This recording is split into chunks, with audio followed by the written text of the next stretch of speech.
Boa noite, amigos do Caçadores de OVNIs. Aqui quem vos fala é o Igor, aqui, vida longa e próspera a todos vocês. Cara, eu tenho a satisfação hoje, o privilégio de entrevistar um camarada que é um mochileiro ufológico, que ele atravessou Iapoque ao Chuí para pesquisar os casos mais estranhos, os que você possa imaginar da história da ufologia. Ele foi de ponta a ponta buscar a precisão da informação e é com muito prazer que eu quero apresentar a todos vocês, neste exato momento, ele que protagonizou o documentário De Carona com os OVNIs e teve a chance até de ver um OVNI em tempo real, nosso querido camarada e amigo, Fred Mosch. Boa noite, Fred. Seja bem-vindo. Boa noite, Igor. Boa noite a todos aí. Obrigado pelo convite. E vamos tocar ficha aí.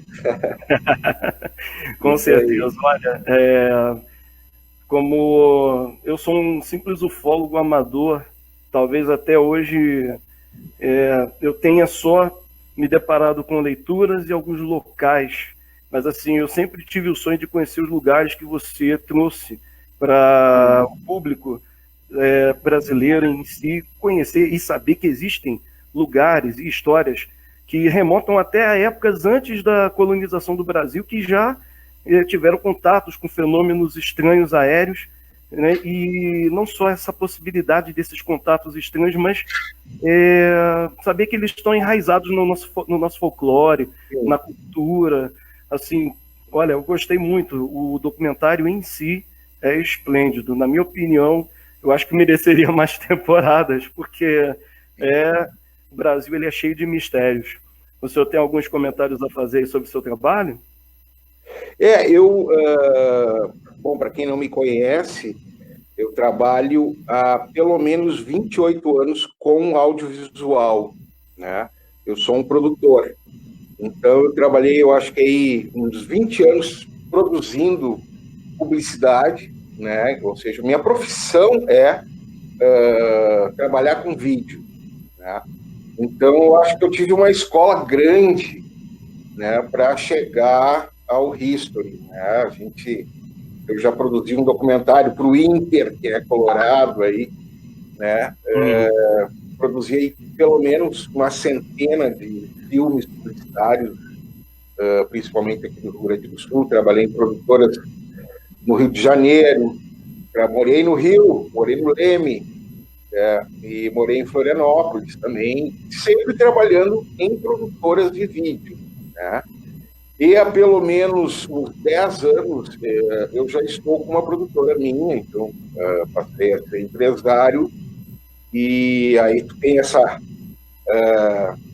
coisa do Brasil, tem que aprender na marra, né, ser empresário, e a gente está produzindo. Então, tem uma produtora, Nebulosa, junto com o Duda. O Duda é bem legal de falar, que o Duda utilizou de carona, né? E, enfim, então a minha produção é essa, né? Então, para quem não conhece, e a ufologia veio, eu acho que depois aí tu vai me fazer outras perguntas, aí eu posso explicar da ufologia, né? Mas a trajetória profissional é bem ligada ao audiovisual, assim, praticamente a minha vida inteira eu trabalho com vídeo, né? Então acho que esse cuidado que a gente teve também no De Carona também tem a ver com isso, com esse aprendizado de tantos anos trabalhando nessa área, né? Fascinante, fascinante.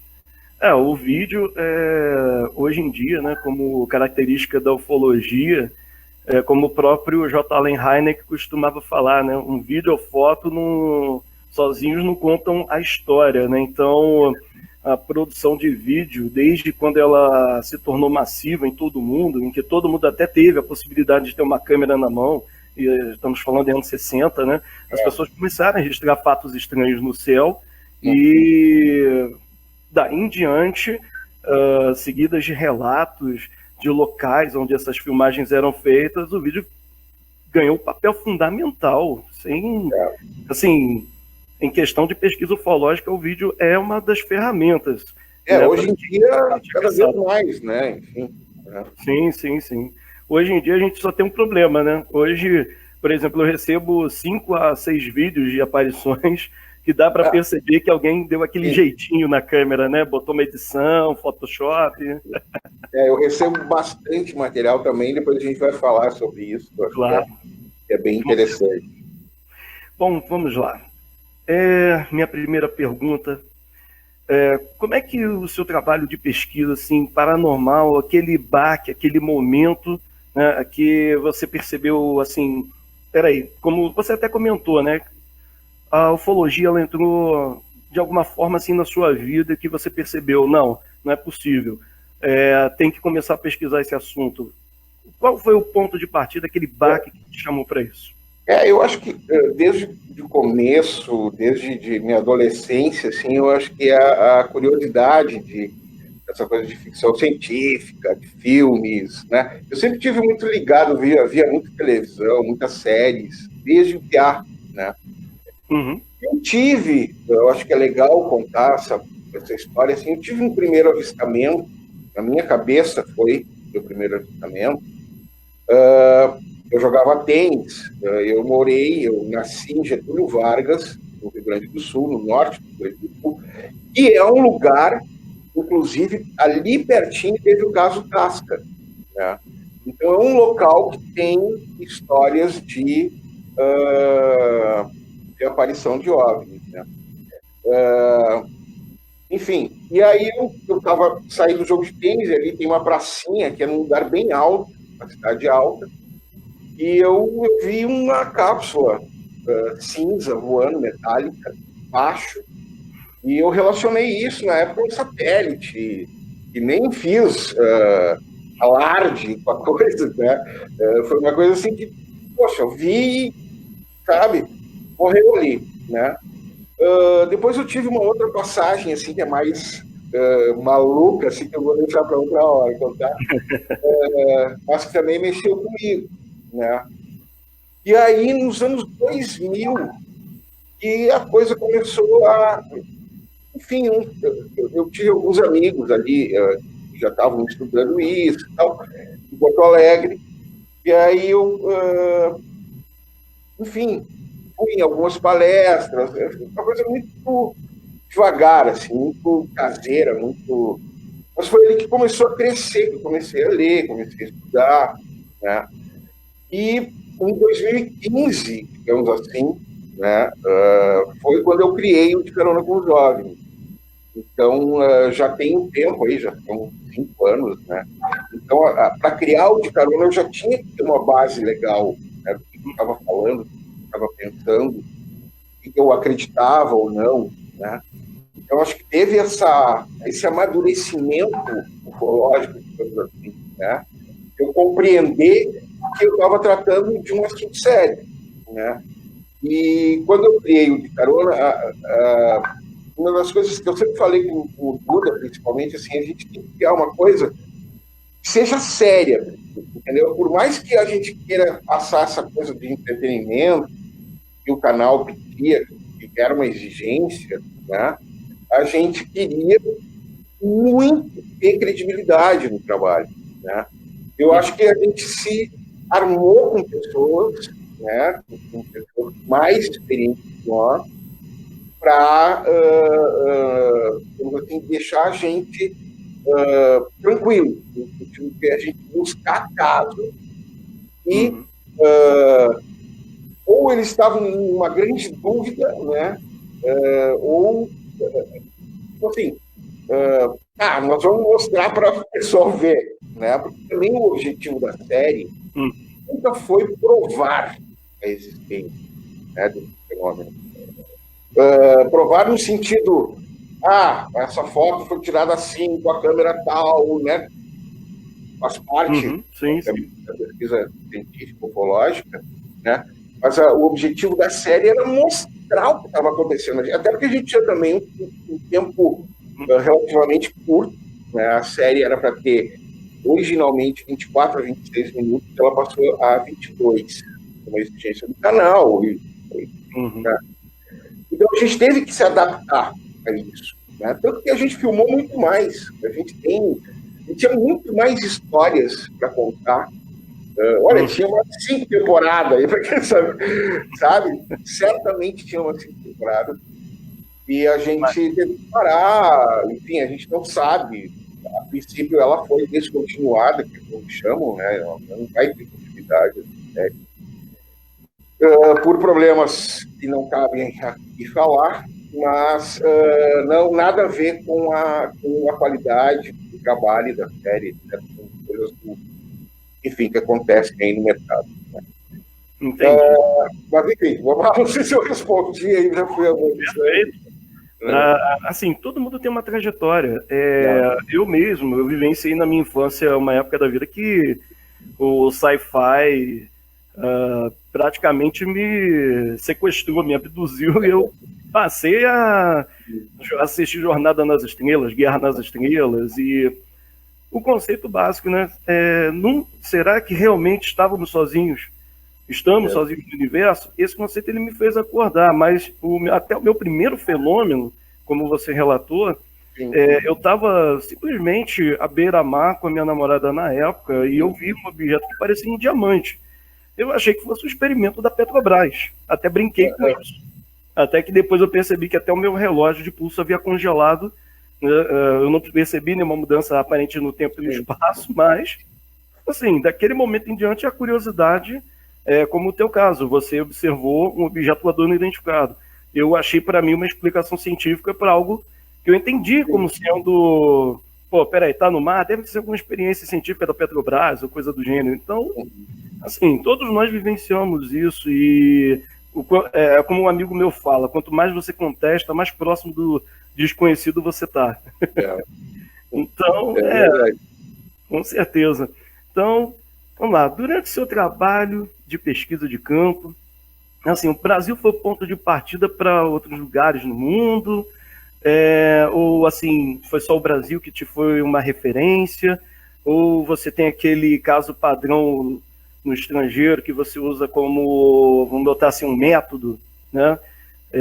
Para você começar a fazer assim uma referência para o seu trabalho? Eu acho que assim, como eu estava envolvido, falando aqui de carona, e principalmente porque ali eu tive a oportunidade de ir para esses lugares que eu queria tanto ir também, né? Então, houve um processo bem grande de estudo, de pesquisa, que eu fiz para a série, né? Como eu já havia, eu sou o autor da série, né? Eu e o Eduardo, o Duda, o Duda é meu primo-irmão, tem uma história bem legal nisso. A gente trabalha há mais de 25 anos juntos, né? E enfim, nós brincávamos, cara, daquela coisa de Forte Apache, sabe? Aquela coisa de escalar, então, de acampar. Então, já tinha uma coisa que tu vê, depois de, sei lá, passou a faculdade ali, a gente cai no vídeo e ele vira diretor, eu viro produtor, né? E seguimos trabalhando juntos ainda, né? Ele tem seus projetos pessoais também, eu tenho os meus, né? Mas a gente também tem um caminho junto, né? Então foi bem... A gente chegou muito maduro no De Carona, a gente sabia o que a gente queria, né? Então, aí eu tive uma assessoria muito importante, que foi, eu sempre gosto, o Marcão, espero que ele esteja me vendo aí, Marcão, Marco Aurélio Leal de Sorocaba, é um grande irmão meu, um grande parceiro, um guri, é muito, cara, ele ama a ufologia, né? Ele se joga de alma nas coisas, e o Marcão foi o cara que nos assessorou nessa pesquisa, ajudando a pesquisa, né? Ajudando a incluir os casos, né? Aí entrou o Gevaer também. O Geva foi uma pessoa bem influente no sentido de também corroborar todo o material da revista UFO, recebendo todo o autoral. O cara foi brilhante assim, nisso, né? Nos ajudou e nos ajuda sempre, assim, o amigo, né? Então, assim, isso também foi legal, porque a gente conquistou muita gente, a gente foi muito bem recebido em todos os lugares que a gente foi. A oncologia brasileira abraçou a causa, pelo menos as pessoas que a gente teve contato, que a gente teve que escolher, né? Tinha muitos casos, né? Mas a ideia central era que a gente fosse aos hotspots, né? Então, a gente vai em lugares com incidência e maior incidência desses fenômenos acontecendo. E também a gente queria não deixar de fora as grandes histórias que aconteceram no Brasil, o caso Varginha, o caso Prato, né, principalmente. Né? Então, e também uma outra exigência nossa, pessoal, era de mostrar a diversidade do fenômeno. Né? Então, eu acho que um dos casos mais impactantes ali é o caso do Carlos Alberto Machado, do Chupacabra, lá de Campina Grande do Sul. Eu fiquei lisonjeado, aprendi com o Carlos Alberto Machado muito. Eu acho que quem leu o livro dele, outros livros, agora ele lançou outro, também é uma referência de pesquisa. Eu acho que é um cara que consegue ir a fundo nas coisas e provar, né? Eu acho que foi um dos episódios que me marcaram bastante, no sentido de que, poxa, algo físico está ali, está acontecendo, e né, basta as pessoas quererem ver. Né? Então, ali foi realmente um caso que me marcou bastante no Carona. Né? Enfim, eu já fui lá para frente. Mas a pergunta era mesmo... enfim, a pesquisa de campo, eu acho que a pesquisa de campo ela é o braço da pesquisa científica, né? Ou seja, tudo que aconteceu na ufologia, ela vem da pesquisa de campo, relatos, né, das pessoas que viram esses fenômenos acontecendo, né? E aí eu acho que assim, o Brasil, cara, nossa, os caras falam, parou de ter... Cara, tu deve receber também, né? Um monte de gente, claro, muita coisa, um efeito de foto, né, um flare na foto, coisas até simples, né? Mas tem muita coisa estranha, cara, acontecendo mesmo, né? Então, a minha pesquisa, ela foi, claro que eu fui para todos os casos,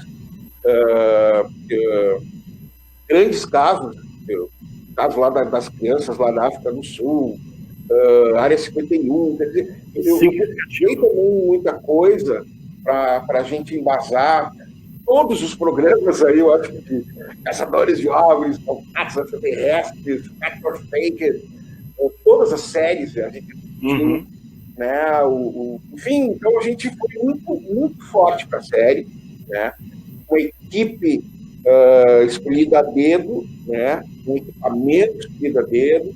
Então a gente tinha muita certeza de que a gente ia ter um trabalho bom, assim. E os casos aí tiveram essa auditoria quase, né? Essa auditoria do Marcão, do Gevaer. Então, com certeza. Pô, são feras, verdadeiros pesquisadores. E a gente discutiu tudo isso, escolhemos as pessoas que iam participar, né? Eu acho que a coisa funcionou. Acho que teve um ingrediente aí, veio o Duda, que é um mago lá da edição, né? O diretor da série, que eu acho que ele foi o grande responsável por transformar o que a gente tinha na cabeça e colocar aquilo ali em formato de série, de TV, com todos aqueles ingredientes que a gente vê ali. Pense, né? De deixar a pessoa querendo ver de novo. E o mais legal é que a gente conseguiu trazer seriedade nos casos, né? Abonar esses casos, abonar essas pessoas. E mesmo que tenha passado alguma coisa, eu acho que a maioria ali está bem embasada. Eu acho que as pessoas os ufólogos que participaram conseguiram mostrar o seu trabalho, de que é sério, né? Que existe essa pesquisa, né? E eu acho que tomara que continue, né, a ufologia brasileira crescendo. Casos eu acho que não faltam, né? Cara, eu adoro também o Pé Grande, eu adoro outros mistérios, né? Tem essa coisa E fico curiosa de saber, puxa, né? E a gente lendo, por exemplo, o cara que me chamou muita atenção foi o Dr. David Jacob, eu entrevistei ele para o episódio de Veadeiros, que é uma pesquisa sobre a abdução, né, cara? Que a abdução é um troço muito louco e acontece no mundo inteiro, com milhões de pessoas, né? Poxa, realmente está acontecendo o que ele fala, para quem não sabe, ele acha que existe um processo de hibridização, né, no planeta há bastante tempo já. Né? Quem já leu algum livro dele. Uhum. Então, assim, falar de ufologia é falar da nossa vida, cara. Né? Poxa, eu acredito que a gente está sendo visitado por algo que não é daqui. Eu só não sei. Sei lá, claro, se a gente for pegar nas teorias aí mais... a gente lê, né? E é óbvio que estão aí, né? E buraco de minhoca, ninguém sabe, na real que ninguém sabe, né? Mas que existe algo físico acontecendo no nosso planeta e que a gente não sabe explicar, existem milhares de provas, não há dúvida, né? Então basta, claro, agora é a gente ir atrás aí, eu acho que tem muita coisa para com certeza. Falou e disse. Tem um amigo que ele fez até uma crítica curiosa. Sim. Foi até um caso que o SBT fez, um documentário sobre aparições de OVNIs no interior de Goiás. Uhum. E, assim, camarada falou assim, o que você espera no final que a ufologia vai trazer como resultado? Você acha que um dia a ufologia viria a acabar? Aí ele comentou o seguinte, né, que talvez a ufologia só acabaria do momento que eles fizessem um grande contato final, né, com a humanidade, se apresentassem deliberadamente para todos e comunicassem quais eram as suas intenções, ou seriam, né, essas intenções. Sim. Em qual propósito. Isso aí, né, tecnicamente, vai nos levar a um outro patamar de civilização, porque toda e qualquer ideia negativista de que existe a vida inteligente fora da Terra cairia por terra logo de uma vez. E, assim, a gente está a essa margem, né? Mas, assim, eu tenho acompanhado o documentário não, né? As lives do Gevaerd, do Petit, e, assim, eles esperam que isso venha a acontecer. O problema é que ainda não tem aquela margem significativa, mas nós sabemos alguma coisa inexplicável desde eras remotas, desde, por exemplo, Cristóvão Colombo, um pouco antes de aportar na América, viu luzes estranhas, né, sobrevoando Anal. Eu já imagino até que a gente eu acho que já deve ter existido uma civilização aqui na Terra. Sim, sim. Talvez moderna. Né? É o que eu falo em termos de matemática. Nosso planeta tem 4 bilhões de anos. Vou fazer essa rápida equiparação matemática. 4 bilhões de anos. A história da humanidade se resume, entre aspas, ao primeiro milhão, que a gente só tem como história escrita há aproximadamente 12 mil anos. Quer dizer, 12 mil anos é uma puta no tempo. Então, quer dizer, a conclusão é que eu chego em alguns casos, assim, eu acho que falta muitos pedaços desse labirinto que ainda faltam ser galgados e que não dá com a ciência atual para dar uma explicação de que tudo é absolutamente normal. Tem alguma coisa a mais. Bem, vou aqui para a próxima pergunta agora, né? Assim, como eu te falei, eu acompanhei assim, você até já respondeu a terceira pergunta que eu iria fazer, já esclarecida. Vamos conversando aí. Eu vou direto aí para um fato. Né? Quando eu acompanho os documentários, tá? Eu fiquei imaginando as dificuldades. Eu vi sobre São Tomé das Letras, eu vi o interior do Nordeste, eu vi Quixadá, eu vi lugares no país, né? Como até o pessoal comentou previamente, né? Sobre o documentário, você passou até cenários que foram difíceis, passou por roubo, né, de material, né? Você pode comentar mais sobre isso? Eu vou contar umas histórias aí. A gente teve vou contar um pouquinho, essa do assalto aí foi brava, mas vou contar rápido. Sim. Essa do assalto era o primeiro episódio A gente ia gravar lá em Minas do Camaquã, era aqui no Rio Grande do Sul. Então, a intenção da produção era a gente realmente ir subindo até Colares, né? E aí o que aconteceu foi o seguinte: houve um temporal lá em Minas do Camaquã um dia antes, e a dona da pousada, que é minha amiga e tal, que a gente já tinha feito várias coisas lá, me ligou: ó, estamos sem luz, a estrada é bem ruim lá, e tipo, o que tu quer fazer, né? Aí eu digo, eu como era diretor de produção, eu disse, eu vou antes. E aí eu peguei um carro, fui antes, né, da equipe, e cheguei lá e constatei que estava tudo bem e tal. E aí o pessoal resolveu vir, e saiu atrasado, pegamos à noite, né? Foi uma coisa que a gente aprendeu, que nunca mais a gente viaja à noite no Brasil, e com equipamento, enfim, né? Depois a gente nunca mais viajou. E eu, então, não estava no assalto, né? Eu e mais um companheiro estava comigo. E o resto do pessoal aí era uma gangue. Depois descobrimos que já era o 15º assalto na estrada. É uma estrada que vai para o Paraguai, né? Então, entrando no Rio Grande do Sul, quem vem de lá, e é uma estrada bem visada, esse tipo de assalto de gente que vai comprar coisa no Paraguai, não tem dinheiro, excursões que vão para lá e tal. E aí os caras deram um tiro, pegou um tiro no jipe, levaram eles para uma estrada vicinal, enfim, foi bem ruim, cara, foi bem ruim. O dia que eu voltei e chorei, eu achei, puta, cara, não vai sair essa série, né? E aí a gente repensou, tá todo mundo muito assustado, muito abalado, né? E aí a gente atrasou em um mês as gravações, e aí, como eu já tinha tudo produzido, eu tive que... e a gente perdeu esse primeiro mês, então a gente gravava um episódio por uma semana cada episódio, né? Então eu resolvi a gente começar em São Paulo. Então o primeiro episódio que a gente gravou foi Peruíbe, né? E também é um dos episódios bem legais, assim, então a gente gravou muita coisa lá em Peruíbe. Eu acho que um monte de casos, né? Com certeza. Escolher até, assim, tanto casos que tem lá em Peruíbe, né? Então a gente gravava. A gente gravou Peruíbe, e aí a gente ia à Conservatória, foi a Conservatória, gravamos o episódio de Conservatória.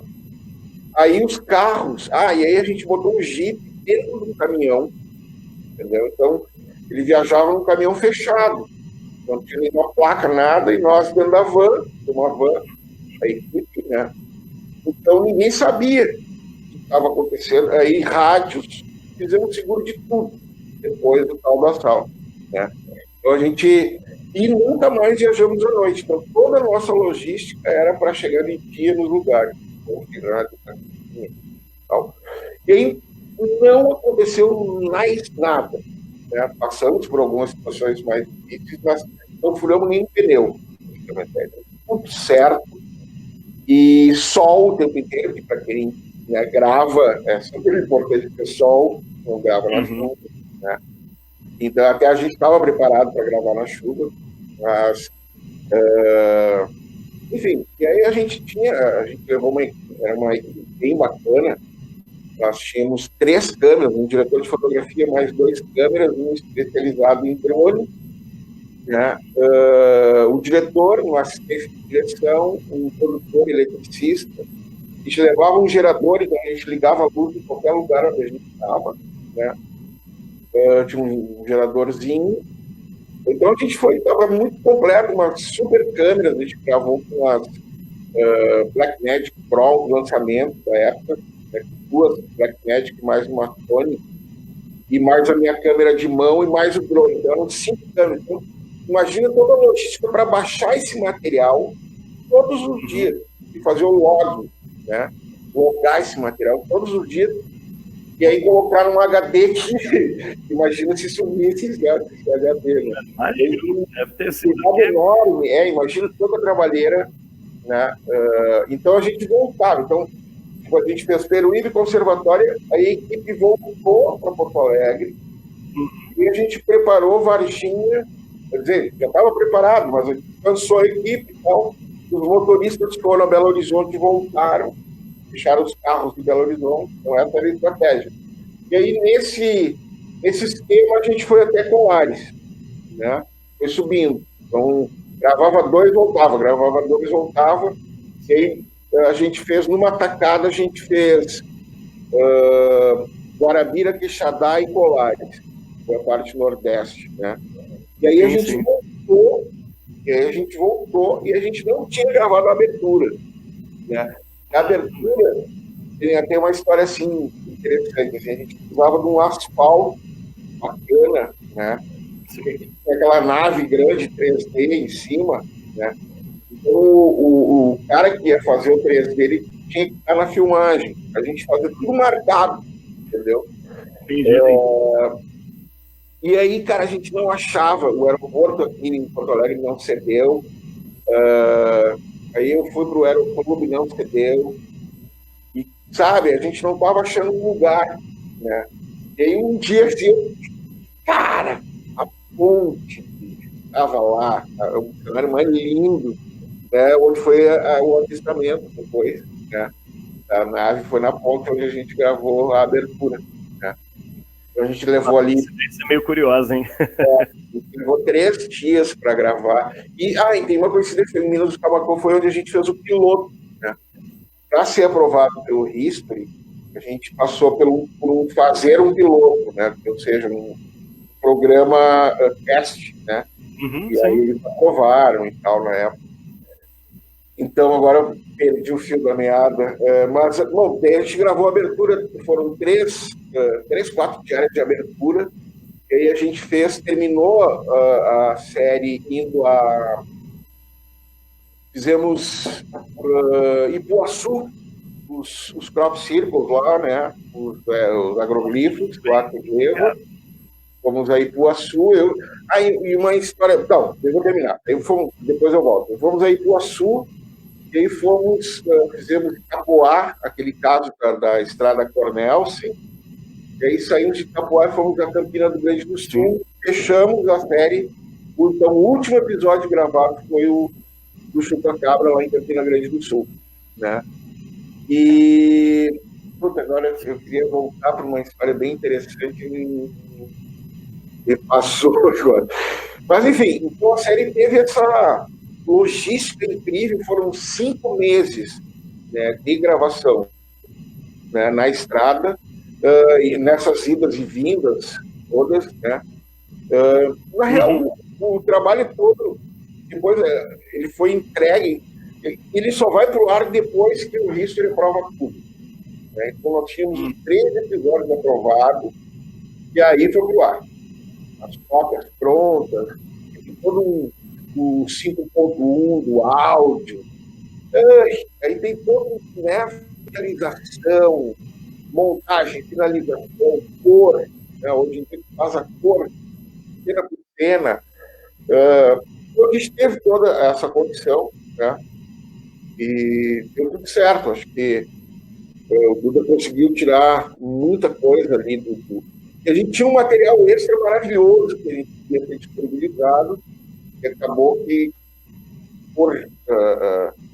enfim, por questões técnicas, digamos assim, acabaram não acontecendo. Mas a gente tinha um material maravilhoso gravado, que a gente poderia ter usado, né? Por exemplo, eu tenho uma história para contar, e aí eu acho que é legal também. Lá em Conservatória, o Arthur, o Sérgio Neto, o Júlio, foram os nossos cicerones lá, e a gente caiu uma história na nossa mão, assim, que o cara, ele viu a nave pousar na frente dele, entendeu? E o filho dele teve uma doença muito rara, não lembro se foi câncer, mas eu me lembro assim, o depoimento do cara foi gravado chorando, para tremia, bicho, sabe? Só que ele não quis participar da série porque ele era conhecido na cidade, ele tinha seus... enfim, não queria se colocar, né, dar tapa a cara, digamos assim, né? cara tapa, né? Cara tapa. E não quis participar. Mas o depoimento do cara é incrível, assim, né? Então, e ele relacionou tudo de mal que aconteceu na vida dele, né? Normalmente as pessoas ficam, né? A vida dele foi com esse disco voador que posou na frente dele, que ele ficou, sabe, ele acha que ele foi abduzido, né? Provavelmente o filho também, ele não sabe nada, ele apagou ali, né? Quando ele viu aquilo. E esse cara não quis gravar, foi lá no episódio de conservatório que tinha outras histórias também. Teve uma história também lá em Colares, de um ser, e eles consideraram um lobisomem na época, que foi um ser que atacou lá as pessoas sangrando. A história é maluca, assim, né? Então tem coisas. Lá em Guarabira também teve uma história parecida com essa, que é uma bruxa que está estourando as pessoas. Então, elas confundem também, né? Um folclore. Só que assim, algo acontece. Algo está acontecendo. Né? Quixadá, por exemplo, é um lugar que me. Até o coronel Wesley, ele diz que os ETs de lá não são bons, né? E é verdade. E a gente vê uma diferença, sabe, no tipo de atuação do lado sul para cá, por exemplo. Parece que são diferentes, mesmo, são outras raças, sei lá. Mas o modus operandi é diferente, né? Então lá tem esse problema de abdução sério, assim, as abduções que as pessoas ficam traumatizadas, né? Enfim, foram tantas histórias, né? Histórias impressionantes. Até Sim, porque assim, e ao mesmo tempo tô aqui, ó, não parava de olhar de tão lindos lugares, né? Cada lugar que a gente ia, eu até comento assim, esses ETs escolhem bem a coisa, né? São lugares especiais mesmo, né? Uma outra história que eu acho que é bem legal de contar, que foi eu acho que a mais marcante, né? Acho que ainda mais do que o OVNI que a gente gravou aí no Camacuã. Esse também a gente gravou, só que ele não foi para o ar. Por quê? O que aconteceu foi o seguinte, isso é uma outra parte que eu tenho que contar também. Antes de a gente gravar, desses 5 meses, a gente faz uma viagem de reconhecimento. É uma viagem que a gente chama de platô. Então, eu, diretor de fotografia, nós fizemos uma viagem de 58 dias por todos os lugares antes de gravar. E nós gravamos com todas essas pessoas que depois apareceram na série, entendeu? Testamos todas essas pessoas, nós olhamos no olho dessas pessoas para ver da veracidade que elas estavam falando, né? Então a gente teve essa peneira ainda, né?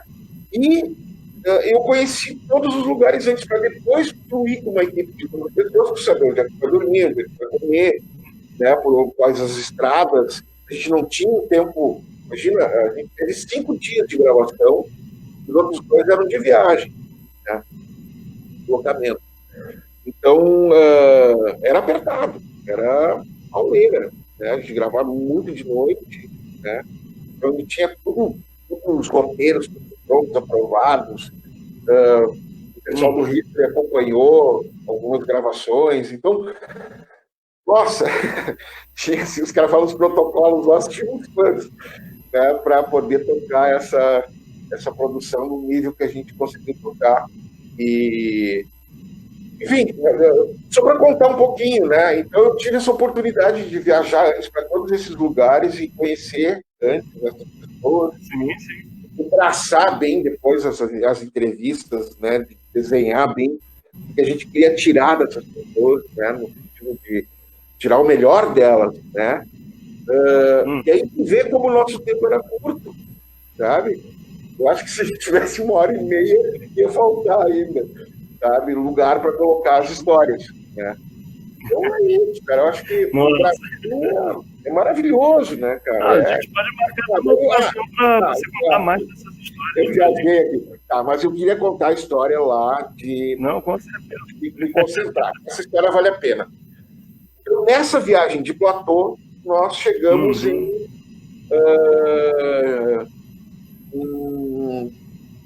na Chapada Diamantina, conhecer o Chiquinho, né? E aí a gente conheceu o Chiquinho, já era final da tarde, e aí o Chiquinho quer ir lá ver essa porra dessas luzes, né? Vamos lá. E o Chiquinho, vamos lá. E aí a gente conheceu ali todo aquele morro, em lugares onde os garimpeiros dormiam, garimpavam nas cavernas e tal, naquele morro ali, que fica de frente da suposta base alienígena, né? E aí o que aconteceu, cara? A gente posicionou a câmera, e disse agora é a hora, que era a hora que a Lua não tinha nascido ainda, de 7h30, 9h30. E aí, cara, eu vi, tá, um facho de luz saindo, vamos fazer bem assim, saindo a montanha aqui de frente, e ela saiu de baixo para cima, entendeu? Como se fosse um foco de luz. Um holoforte projetado. Mas uma luz meio diferente, cara, sabe? Uma luz, sei lá, bicho. Não era uma luz, aquela luz normal, sabe? E nós estávamos gravando com uma Sony, entendeu? Com um diretor de fotografia gravando. E o que aparece na câmera, cara? 2 bolas voando. Que a gente não viu a olho nu. E aí, claro, a gente tinha aquela gravação do Marco Antônio, da namorada, né? Lá do episódio, que eram aquelas bolas enormes, que a nossa era bem pequenininha, né? Que a gente gravou. Mas com as duas bolas se movimentando, cara, na frente do paredão. Quer dizer, se é um efeito da natureza, pode ser, mas que era uma coisa estranha, era, né? E o Chiquinho relata que ele já viu nave lá. Ele já viu a coisa metálica, ele já viu coisa, ele conta muita história lá, né? E ele não é um cara assim de ficar mentindo, não, né? Então, e várias outras pessoas que eu conversei lá e a gente não teve oportunidade de colocar na série também corroboram que viram essas naves, essas luzes, né? Eles falam das luzes, né? Porque não tem um formato, né? Porque a luz... e outra coisa que a gente vai lembrando, né? Muito, muito, assim, importante, assim, que as luzes, quando aparecem, a noite vira dia. Isso é uma das características dos OVNIs, desses objetos, a nova luz que aparece no Brasil. Uma luz muito forte que eles falam que dá para encontrar um alfinete no chão. Então tem chamada luz compacta, né? Alguns falam que é até uma luz com densidade tanta que você não vê nada, mesmo que ela tenha alguma coisa depois dela, você não vê nada por causa do brilho incrivelmente forte, né?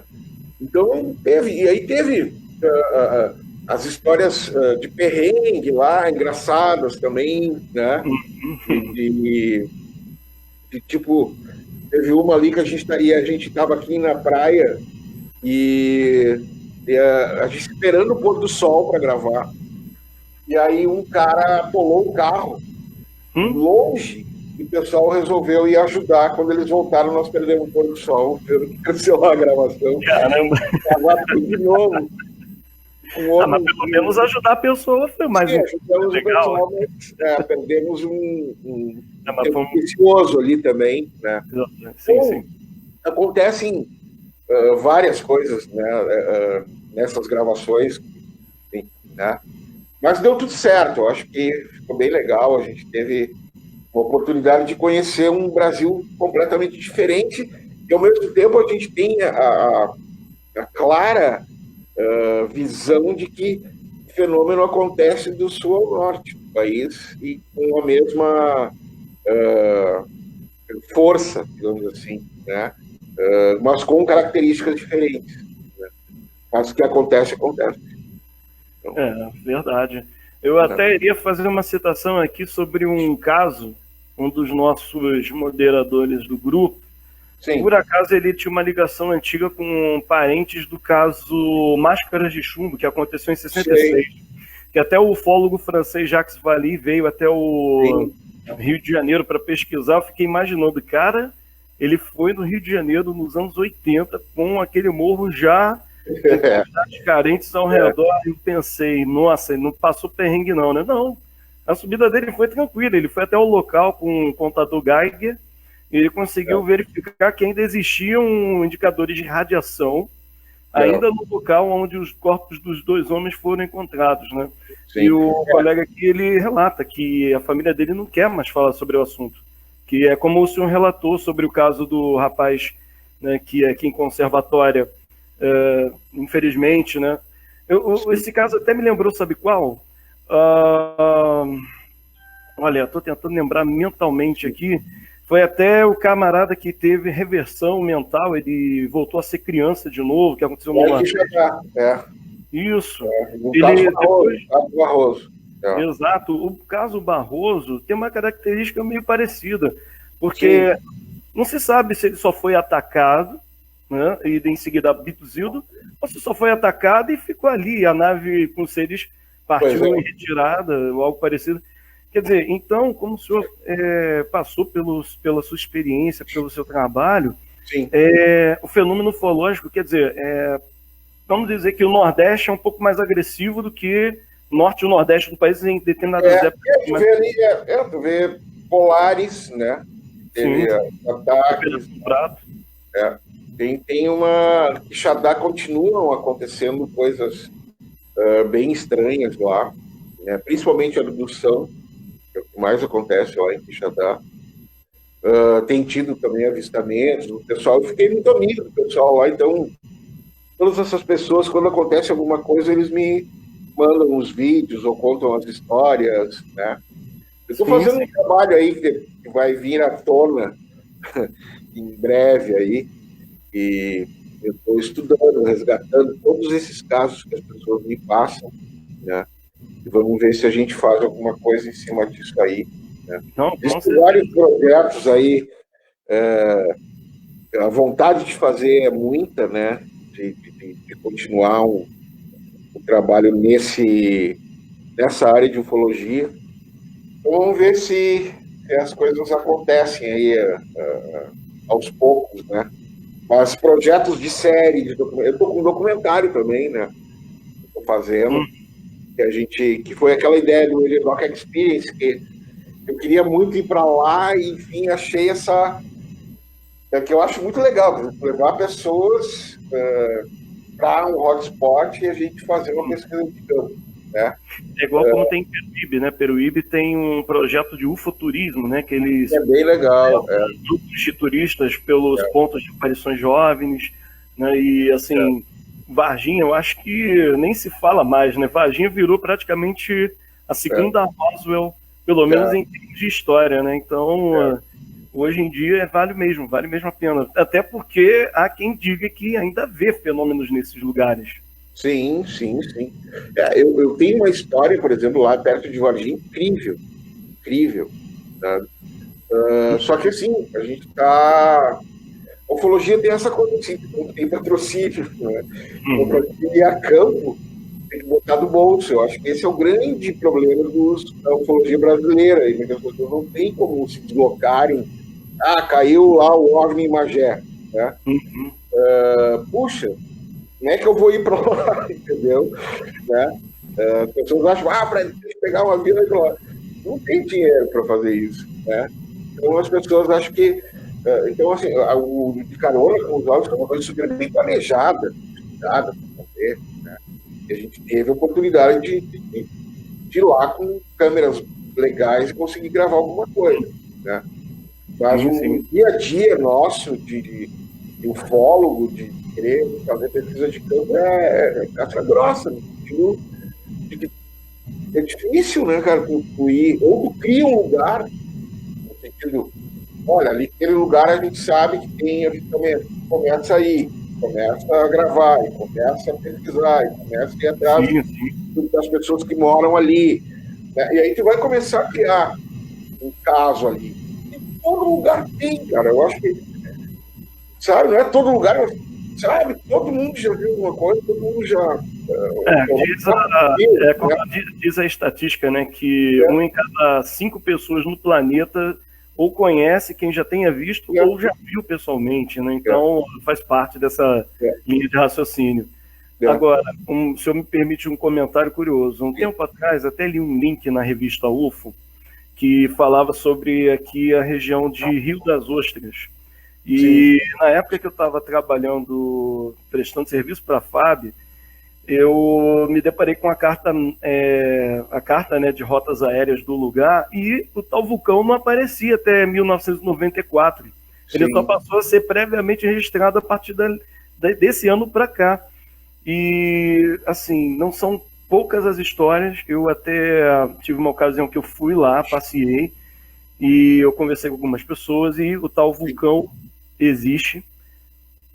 Qualquer um pode pesquisar no Google, tá? É uma cratera. Você vê que é já uma cratera desmanchada, né, pelos milhões de anos de erosão, mas o incrível são as histórias. As histórias são até relatos de pessoas que subiram a montanha e desapareceram, ou reapareceram em outro local, experimentaram time-lapse, né, que é a perda de noção de tempo e espaço. Até mesmo pessoas que na infância viram o que elas chamavam de bicho do mato, criatura, e assim, elas acabaram atrelando essa ideia com uma opinião opinião não, o folclore, né? O folclore que falava da mula sem cabeça, que a gente sabe, algo suspeito para mim, que a mula sem cabeça, ela é uma nave, né, com 4 tripés, com um farol na dianteira dela, que o Ribeirinho, o Caboclo, interpretou como sendo uma mula gigantesca lá, que aterrissa... Teve um cara entrando nessa que o cara falou que era uma bacia invertida. Exato. É bem o princípio. E em Rio das Ostras, algumas pessoas ainda relatam essas histórias, e eu pensei, bom, tá aí, um lugar interessante para um dia fazer até uma pesquisa com calma, porque são várias histórias. Elas são de 1962, que tem no acervo da aeronáutica, tem 2 ou 3 casos registrados, em que foi um ou outro oficial da aeronáutica lá para fazer pesquisa de campo. Apenas a coleta de relatos, para depois o cara dar uma explicação do gênero, olha, é um vulcão, né? Um vulcão tem enxofre, às vezes pode ter um material ali exposto no solo que provocou nas pessoas alucinação, etc. E aí, quer dizer, não deu... Eles dão essa explicação final como a definitiva, e nunca se dá o luxo de pesquisar em detalhes, ou até pesquisaram e depois não falaram mais nada, a gente sabe até o motivo, né? Sim. Mas aí... Vamos lá? Vou agora para aquela pergunta, né, envolvendo até essa questão, né? Eu até pulei porque praticamente o senhor já me esclareceu dentro do meu questionário tudo aqui, mas essa eu preciso te perguntar antes de eu passar para a turma aqui, que deve estar mandando algumas perguntas. Sobre a Operação Prato, a Noite Oficial dos OVNIs, caso Varginha. O que o senhor tem a dizer assim, as suas observações? O que o senhor... A Operação Prato, nossa, eu fiquei assim... sei lá, por exemplo, tu imagina aquele lugar em 1977, né? A gente já é um lugar, assim, não tinha o que comer, um hotel, enfim, é uma área bem pobre do Brasil, né? Pescadores, né? Bem difícil a vida lá. O que estariam fazendo, né, esses discos voadores em Polares e atacando essas pessoas no meio do mar? Porque era mar, selva amazônica, né, brasileira. E aí tu tem um envolvimento da aeronáutica brasileira, pela primeira vez, né, isso aconteceu, com pessoas que acreditavam, né, o Irangê acreditava, eu acabei conhecendo depois os familiares dele também, foi super legal. Depois tem até um fato curioso que eu posso falar para o senhor depois. Me lembra de comentar em seguida. E aí, eu acho que uma das histórias mais incríveis, né? Pelos relatos que se tem, várias pessoas foram atacadas e viram. Nossa, e aí a certeza do que aconteceu foi quando eu conheci o Carlos Mendes, né? O escritor, e na época o jornalista que acompanhou, eu não sei se alguém leu esse livro já, mas o livro ele é baseado em fatos, em matérias que ele fez na época, ele e a equipe dele, né? E eles tinham fotos de naves, entendeu? Eles tinham fotos de naves que foram roubadas da redação do jornal, e lá no livro conta mais ou menos a história do que aconteceu, mas existiam naves, fotos de naves mesmo, entendeu? Lá no jornal, ele viu, ou seja, eu acho que ele, cara, não tem o que falar, né? Aí depois tu vai, eu tive a oportunidade de falar com o pescador, participou, e levava o Irangê, levava toda a turma lá pro farol, eles ficavam lá naquele farol no meio do nada lá, né? Nossa, que situação, eu vi esse farol, fiquei... Nossa, assustador aquilo ali de noite, né? E lindo ao mesmo tempo, né? E aí me surpreendeu na declaração do pescador, que ele dizia que existia contato entre as naves, né, entre esses seres, e através do rádio, entendeu? E aí, tanto que ele comenta até na série, né, ele fala, isso me surpreendeu, eu não sabia. E aí ele fala que o Irangê falava para ele, eu falo 5, 6 línguas, eu não entendo nenhuma que esses caras falam, né? E depois as declarações do Irangê, né? Ele viu o ser dele, uma nave mãe. Enfim, cara, eu acho que é surpreendente. Outra coisa, aí toda aquela também. A gente foi na casa do Fred Coates. Eu estava pesquisando a história da mulher da Ilha do Meio, né? Sim. Então a gente, o que estaria fazendo um ex-piloto da NASA, um ex-piloto da Aeronáutica Americana em 1975?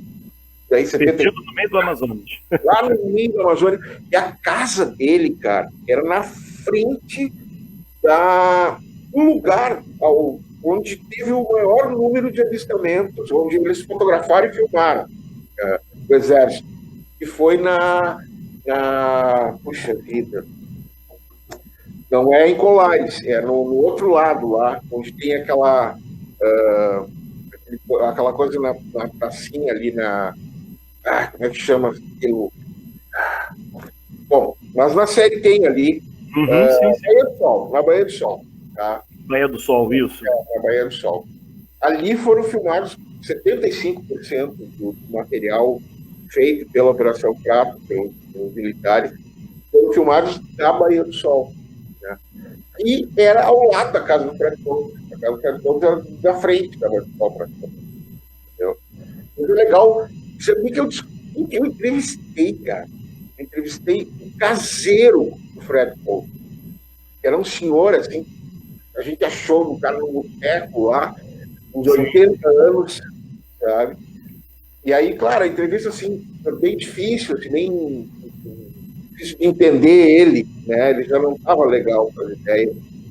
Mas foi interessante ter achado, sabe? Lá no meio do nada, sabe?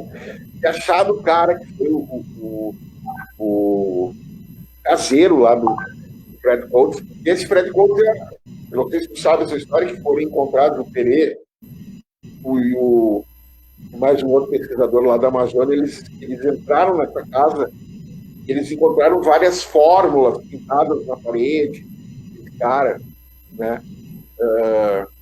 Enfim, umas coisas estranhas demais. Desenhado aí tinha um padre, e toda essa coisa, o padre da igreja também era americano, né?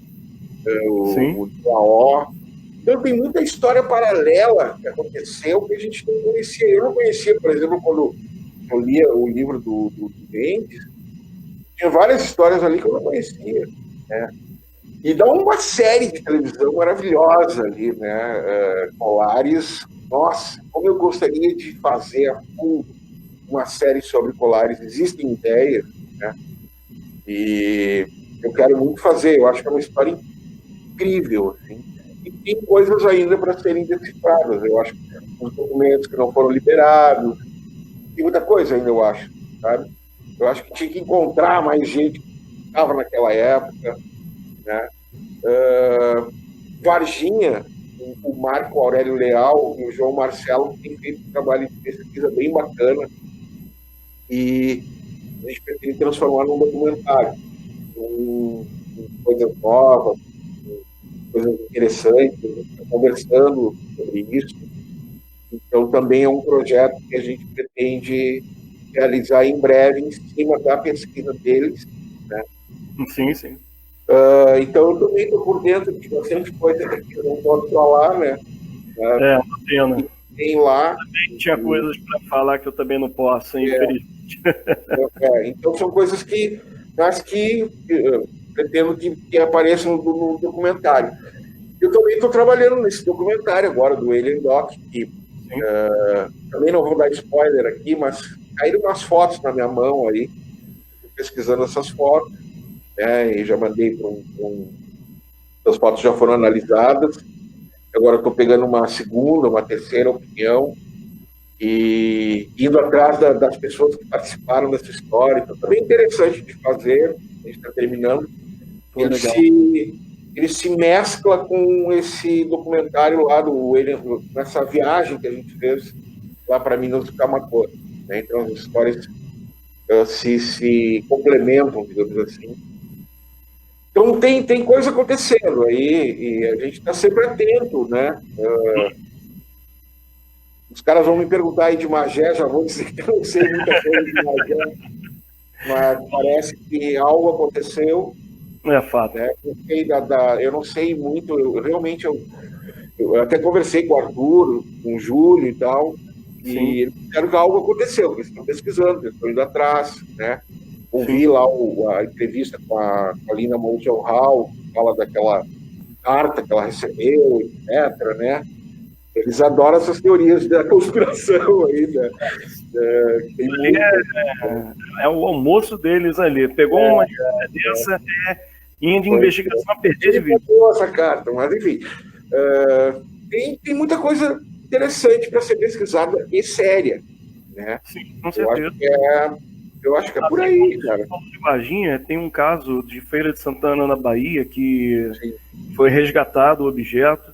E assim, a forma com qual os moradores foram intimidados pelos militares é que foi o ponto marcante, porque parece que o mesmo modus operandi de resgate que foi feito em Varginha provavelmente tem uma nave envolvida. Há quem diga que foi possível ver até próximo de uma estrada os destroços de uma nave em Varginha, né? Mas em Feira de Santana, não. Pareceram que eles aprenderam a lição, do tipo, peraí, então tem que ser mais rápido, tirar tudo aqui o mais breve possível para quando alguém vier procurar, a gente pelo menos ter duas certezas. Uma, a população vai falar o que a gente tem que esperar que eles falem. E a outra, vão pesquisar evidências, não vão encontrar muito. Mas sempre aparece alguma coisa escondida. Às vezes aparece, assim, repentinamente.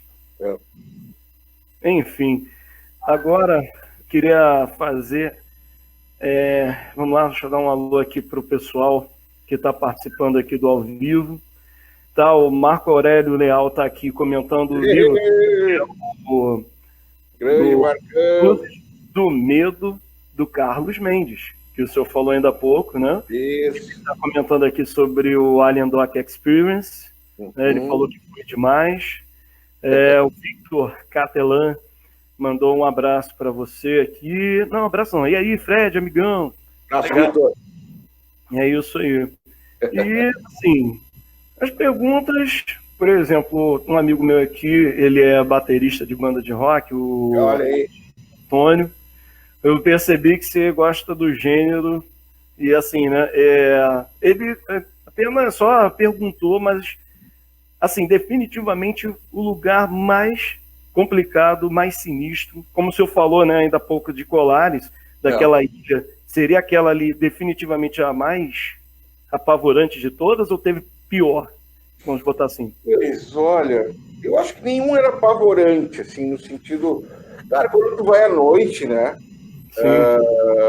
Em lugares perigosos, montanha, normalmente, é bem perigoso. Então, né? Mas, assim, eu tomei uns sustos lá na caverna, na, na Chapada Diamantina, né? Lá, Sim. cara, é bem sinistro lá o troço, sabe? E eu acho que Colares, ali a Praia do Machadinho, sabendo que pode aparecer umas onças ali, né? Enfim, a gente foi para lugares bem. Eu teve uma história minha que eu fui caminhando lá para encontrar o Guzmão. O Paulo Guzmão mora dentro, praticamente, do parque. Obviamente não é no parque, mas né, tem um sítio ali. E eu fui. O Jeep não podia descer, imagina. Era uma estradinha pequenininha. Eu desci a pé para chamar o Paulo, eu tinha ido a primeira vez, né? E o celular não pegava, enfim, a gente ia gravar com ele. E aí eu desci até o sítio dele, cara, e, cara, quando eu me dou por conta, assim, parece que tem uma coisa preta andando do meu lado, sabe? E eu, cara, agora foi, né? E continuei indo. E aí quando eu percebi, quando eu cheguei lá embaixo, eu comentei com o Paulo disse, é o Puminha, que tá por aí. Então, né, são parques ali, tem cobra, a gente estava sempre com terneiras, levando terneira para cobra. Sempre ligado, porque também, se acontece alguma coisa, é bem perigoso, né? Tipo, uma mordida de cobra no lugar. Pô, nem fala. Longe, tá bem longe. Então é bem preocupante, assim. Então a gente teve um cuidado também nesse sentido, assim, de não se arriscar demais, né? Então era tudo bem planejado, né? Então, foi isso. Eu imagino. Bom, eu vou te falar, o fato que eu queria comentar contigo sobre esse evento da Operação Prato, eu lembro mais ou menos, eu tinha 17 anos na época, a revista viria a lançar, acho que essa entrevista com o coronel, né, meados de setembro, acho que foi meados de setembro, outubro. Mas aconteceu um fato curioso, porque eu lembro da transcrição da matéria ter sido feita no começo daquele ano de 97. Sim. E parece que o coronel, eu acho que ele morava em Cabo Frio com família. E até na entrevista que ele deu ao próprio Jevaé, ele vivenciava fenômenos paranormais dentro de casa, como objetos caindo. Ele teve uma situação em que ele passou por uma visita, né, de dormitório, onde os seres abordam as pessoas dentro dos seus quartos, né? E assim, um fato curioso que eu preciso chamar a atenção: teve um dia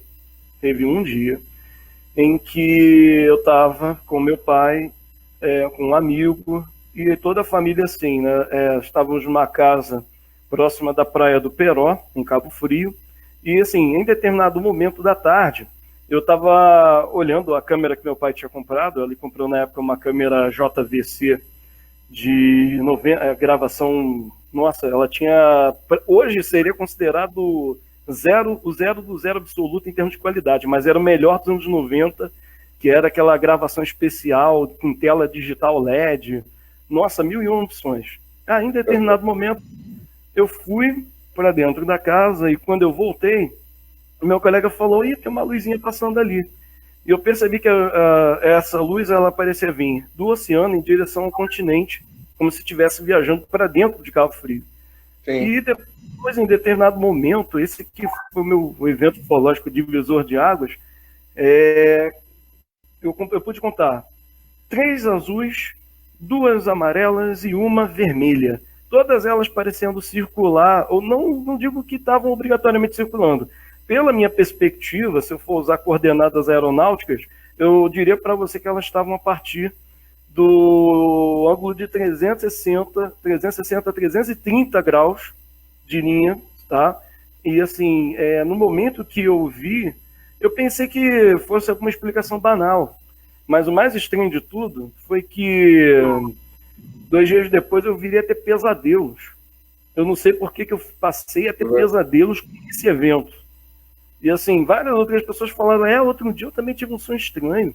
Eu sonhei com homenzinhos pequenos e etc. E eu vi que naquele lugar, mediante aquele evento, depois de 2 dias, assim, que eu ia com a minha família, assim, nos lugares, e as pessoas comentavam estranhamente sobre sonhos, mas depois deram fumaça no episódio. Eu não sei como é que elas não lembraram.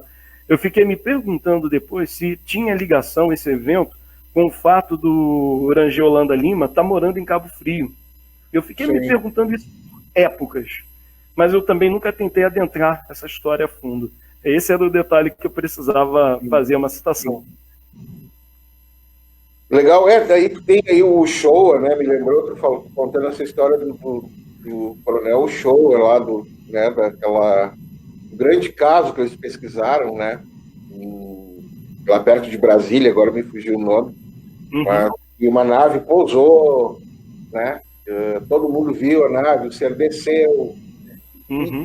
E sabe quem era o cara que falou, enfim, fez o contato com esse extraterrestre? Era o tio do Paulo Guzmão, o ufólogo lá da Bahia. Era o dono do sítio onde o Showa e todas aquelas pessoas participaram dessa pesquisa que houve, tem um livro dele, né? Esse é um lugar que eu gostaria, que eu acho que talvez possa ser o nosso Skinwalker aí, o nosso sítio. Bom, com certeza. Portal, né? Mas ali era até menos, eu não sei, não posso usar essa palavra. Eu acho que foi menos intenso do que é o Skinwalker. O Skinwalker, inclusive, a família relata todo tipo de atividade inexplicável. Mas o do interior ali, daquele caso, pelo que eu vi... Quando me falou me veio essa... Sim. Aquela fazenda, eles fizeram experiências de fato. Foram experiências com interesse de provar que eles estavam conseguindo contatos com tripulantes de uma espaçonave e deliberadamente, acho que eles queimaram até o gerador de energia da casa para provarem que eram eles que estavam provocando aquele fenômeno. Eu tô lendo esse livro agora, inclusive. Bem interessante. Bom, Fred, vamos às considerações finais. Eu queria primeiramente te agradecer por essa... Para mim foi uma conversa agradável. Eu estou aqui lisonjeado de poder ter ouvido as suas histórias e esperar que venham novas histórias e novos documentários e que você continue com esse trabalho fantástico de atravessar o país, a busca, né, daquela resposta que a gente sonha. Não sei, como eu falei no meio da entrevista, né, se um dia vamos ser respondidos assim de cara por eles, ou se um dia vamos ter que esperar o homem ter a capacidade de viajar no espaço a velocidades que permita chegar em outros planetas, em outros sistemas solares, para enfim a gente comprovar isso. Mas, assim, é uma coisa certa. Eu sou a favor daquela frase, a verdade está lá fora.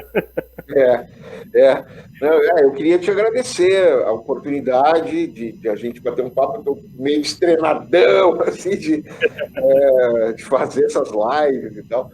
Mas legal, eu acho que é bem legal a gente botar para fora, conversar e relembrar também coisas que foram bem legais da série.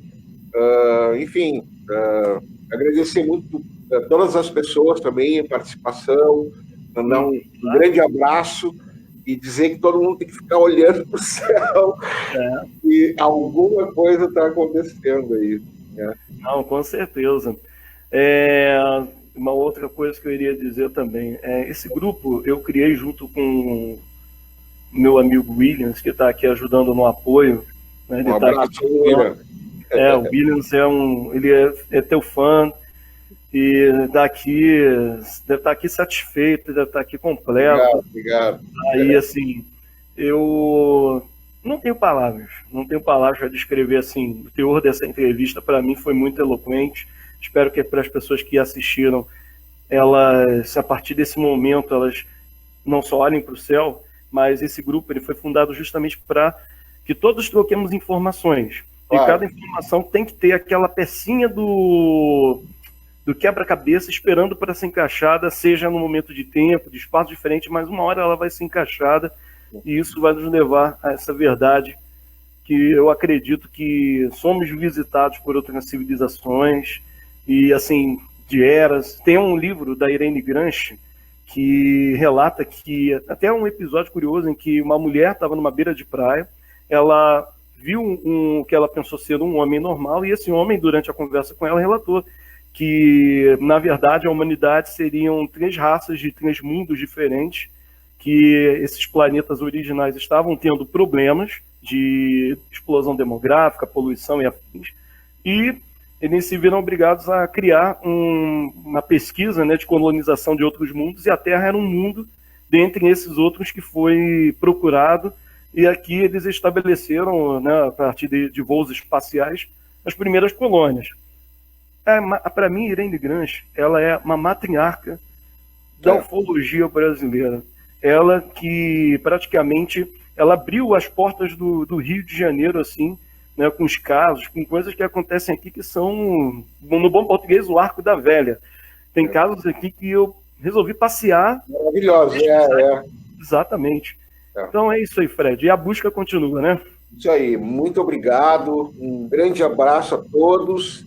Se cuidem, usem máscaras, né? Distanciamento. E é isso aí. Vamos se proteger. Faço minhas as palavras do Fred. Isso aí. Pessoal, só saia em caso de necessidade com máscara.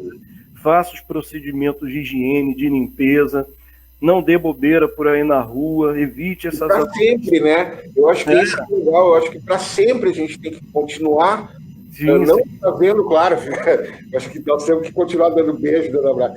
Mas claro, o procedimento de higiene, olha, vai salvar muita vida ainda nesse país.